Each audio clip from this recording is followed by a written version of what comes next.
Grace and peace to you all in the name of our Lord and Liberator Jesus Christ.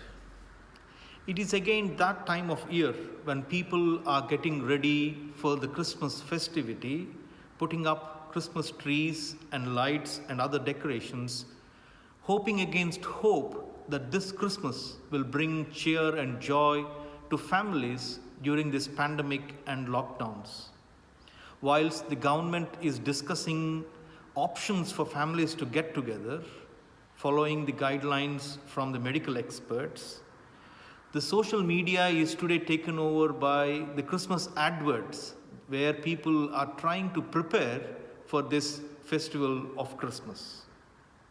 All of this can be summed up to say that this Christmas might not be the same, but the story of Christmas remains the same, because it brings the understanding that Christmas is the celebration of the birth of baby Jesus Christ, who was born to offer hope and peace to a world filled with hopelessness and peacelessness. I know some of you might be thinking, isn't this too early to speak about Christmas in November?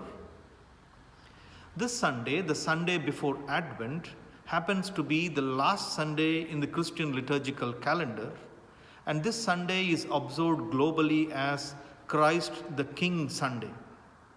As I read the text prescribed for this Sunday from Matthew chapter 25, verses 31 to 46, I see this text to be a curtain raiser towards the story of Christmas, where in this text we see the Son of Man coming as a king, judging the nations, and in that process he also narrates a story about the sheep and the goats. If we also recognize that this is the last speech that Jesus gives publicly before he enters his passion. And as he moves on to this story of cross, and in his last speech, we see that Jesus ultimately becomes a scapegoat to the Roman Empire, where he was put on to death on the cross. So for me, this text from Matthew serves to be a good curtain raiser for the story of Christmas, because Jesus Christ the King was born not like the kings of the rest of the world, but he was born to bring an alternative kingship. Not only an alternative kingship, but a reverse kingship, because kingship was understood to be from top down, whereas Christ the King offers a reverse kingship, which is bottom up, where he identifies and pitches his tent among the margins. So for this Sunday, from the text that has been read out for us, I want to bring out 3 pointers in understanding Christ the King, which will ultimately serve to be a curtain raiser for Christmas. Firstly, Christ the King reverses kingship by serving as a shepherd. The role of a king is to exercise power and authority over people, and history speaks voluminously of how kings have used and misused power, used and abused their thrones, and have always upheld hierarchy in their positions. Christ the King, on the other hand, reverses his kingship by not engaging in ceremonial celebrations of pomp, rather serves to be a shepherd, being on the ground, working with sheep and goats, dirtying his hands and feet. Christ the King is a king who has a deep love for his people, and therefore he picked to be this common job of being a shepherd, because in the first century Palestine, they really understood what a shepherd means in that agrarian pastoral context. So Christ the King did not consider equality with God something to be exploited, but emptied himself, taking the form of a slave, being born in human likeness, and being found in human form, he humbled himself and became obedient to the point of death, where he became a scapegoat, even death on the cross, as recorded in Philippians chapter 2, verses 6 to 8. So Christ the King reverses his kingship and serves as a shepherd, not only in solidarity with his community, but also as a critique against the powers and authority of kingships globally across the history. Secondly, Christ the King reverses kingship by offering God's kingdom as a free inheritance. In the early 1st century Palestine, who were living under the Roman occupation, kingship was based on family succession to the throne. It was more of a patriarchal dynasty rule where the sons inherited the father's throne and continued it for generations.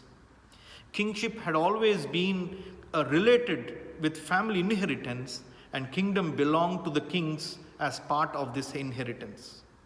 In contrast to this norm of kingship and kingdom as a dynasty rule, Christ the King reverses the kingship by offering the kingdom of God to people of his choice.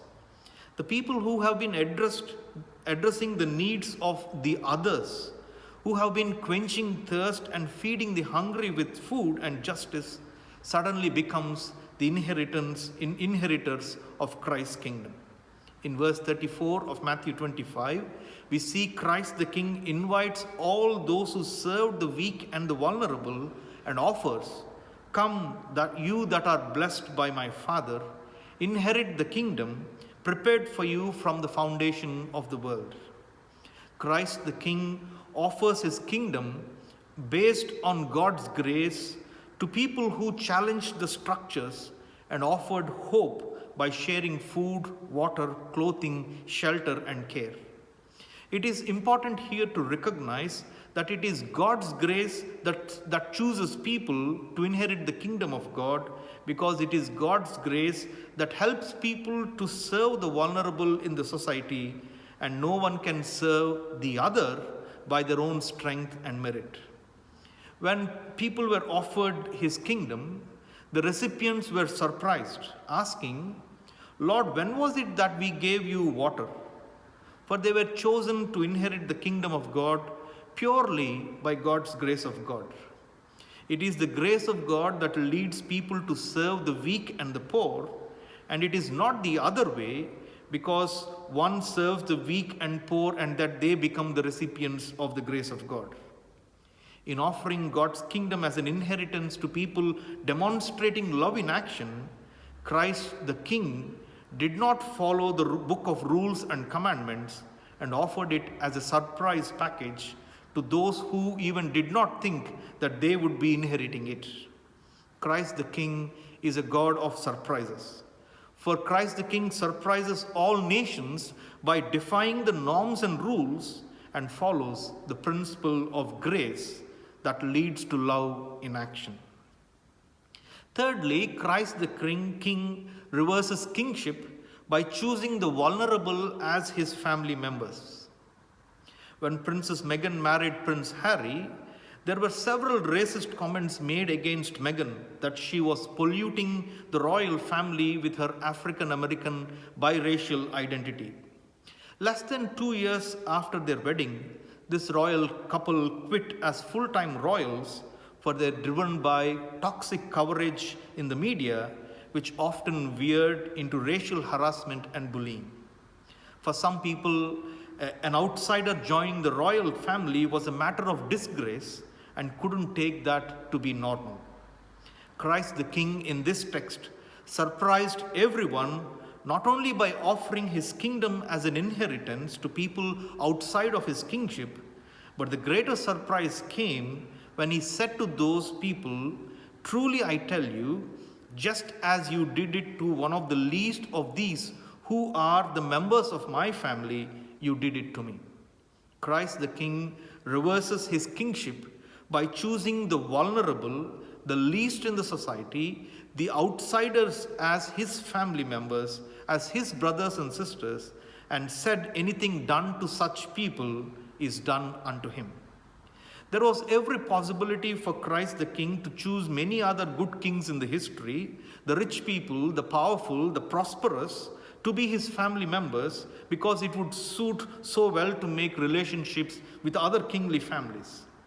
But reversing such norms, Christ the King chooses people who are hungry, people who are thirsty, people who are poor, people who are sick, people who are foreigners and strangers, and people who are in the prison as his family members. And it takes a great courage and guts to choose such vulnerable people as family members. But Christ the King recognized that the vulnerable people are the most valuable people, and therefore he chose such people to be his family members.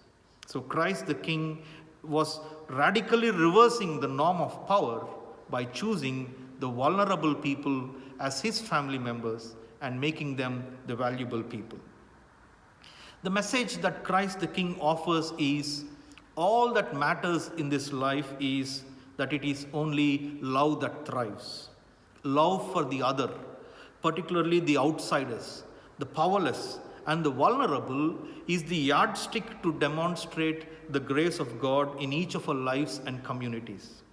There are many inferences that can be drawn from this text as a relevance, but allow me to share three particular things which are important for us as a church. Firstly, how much of our church's mission and mission mandate matches with this text, where love for the other in action thrives.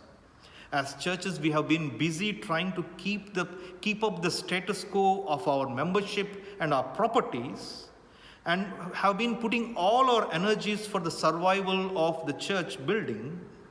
But I think in contrast, feeding the hungry, giving a drink to the thirsty, welcoming the stranger, clothing the naked, caring the sick, and visiting the people who are imprisoned are actions that are required by the church more than ever at a time like this, because in God's kingship, in Christ's kingship, the vulnerable are the valuable, and as followers of Jesus Christ, we as a church are called to join this Christ the King in reversing, in keeping up the status quo, but in trying to be on the street, dirtying our hands and feet, and meeting the needs of the people who are really struggling in their lives. Church is all about serving our communities in love, outside the walls of the church building, and trying to care and show God's love to people who are vulnerable and on the margins. Secondly, the calling for us as a church is to align with Christ the King, who reverses his kingship, for he chose not to be with the powers, but consciously chose to be on the side of the powerless and made them as his family members. Who has Jesus Christ to all of us in our lives? If we are aligning and following this Jesus Christ, the King, who has come to reverse the understanding of kingship, we are called to give up our pride, our privilege, our positions and power, and seek to identify with the weak and the vulnerable in our communities. On how many occasions did we not exhibit our superiority and supremacy as the church called to be the chosen? The call is clear and loud, to give up our privilege and supremacy, and it is time to relocate our churches to be on the margins of the society, away from the centers of the power. For among the margins, among the vulnerable communities, Christ has resided and pitched his tent. And as a church, if we want to encounter Christ today, it is in pitching our tents with Jesus Christ on sites of margins and vulnerability that we can encounter Jesus the Christ, an alternate King. Thirdly, in this text, all we see Christ the King distinguishes is those that demonstrate love in action to the outsiders and those who don't demonstrate love in action to the outsiders. The calling from this text for us is to move away from not demonstrating love in action to demonstrating love in action. For Christ the King is a God of love and justice and would not want anyone to be lost. This text serves as a challenge and as an encouragement in that direction to submit ourselves to the grace of God, who receives anyone and everyone into her fold. Rather than titling this text as Judgment of the Nations, as it is titled in most versions of the Bible, for me there are at least two titles that I want to label this text of Matthew 25:31-46. The first title I choose to label for this text is Christ the King's reverse kingship, where he reverses from power to love. And the second title I chose is Love Alone Thrives, for love towards the outsider is all that matters. This text serves as a curtain raiser to the story of Christmas, where God in Jesus Christ reverses the kingship and has come down to pitch his tent with the margins by being born as a baby in Bethlehem. For God, in order to demonstrate God's love in action to this world, he came down as a child born of Mother Mary, identifying with the weak and the vulnerable and the outsiders. The whole story of Christmas is a celebration of the reversal of God's kingship. For God did not come as a massive giant disciplining the world with a cane in his hand, nor God did not come to be born as a rich guy enjoying all the privileges and comforts of life. Rather, God came down as a baby, born in a manger, in the context of empire, to give life and life in all its fullness to the entire creation. Therefore, this text serves as a perfect curtain raiser to the story of Christmas. And if at all I want to do a biblical advert for Christmas, I would choose this text as my plot and convey that love alone thrives. For God in Jesus was born for love, offering love as a way forward. As we enter into a new church liturgical calendar from next week, as we begin the season of Advent, let me pray with you and wish you all a meaningful season. Let us strive in keeping Christ the reason for this season. And if Christ is the reason, then Christ's family members, the vulnerable, the weak, the powerless, and the outsiders should be at the heart of our faith, should be at the heart of our mission, should be at the heart of our ministry, because love for the other is all that matters. May God's grace go with each of us so that we can serve our communities where God has placed us and demonstrate love in action, because love is all that matters. May God bless us all through the hearing of this word. Amen.